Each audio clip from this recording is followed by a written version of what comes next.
Idemo vidjeti što je to AIVA. Dakle, umjetna inteligencija koja navodno razumije svaku policu osiguranja.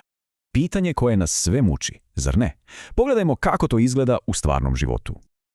Ovo je Ivana. Imala je manji sudar i sad joj hitno, ali baš hitno, trebaju odgovori. Pitanja su joj vrlo konkretna i vrlo hitna. Zvuči poznato?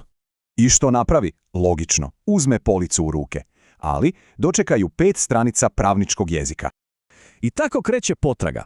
Ali agentica je na godišnjem, a centrala ne radi. Totalna frustracija. I kako se osjeća? Pa frustrirano i naravno potpuno nesigurno. Ovo zapravo pogađa u sridu. Onaj osjećaj kad nešto kupiš, a nemaš pojma što točno. I tu na scenu stupa AIVA, umjetna inteligencija koja razumije sva taj komplicirani pravni jezik. Za osiguranja koja ju imaju, ovo je totalna promjena igre. Problem je jednostavno riješen. Vratimo se Ivani.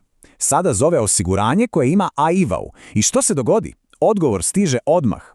I to kakvi odgovori? Kasko, pokriveno, franšiza, 150 eura, sve jasno bez okolišanja. Razlika je očita. S jedne strane žargon i frustracija, s druge mir i zadovoljstvo. I na kraju, Ivana je mirna, točno zna koji je idući korak, nema više brige ni neizvjesnosti. Poanta je jasna. Uvjeti osiguranja stvarno ne moraju biti nekakva tajna.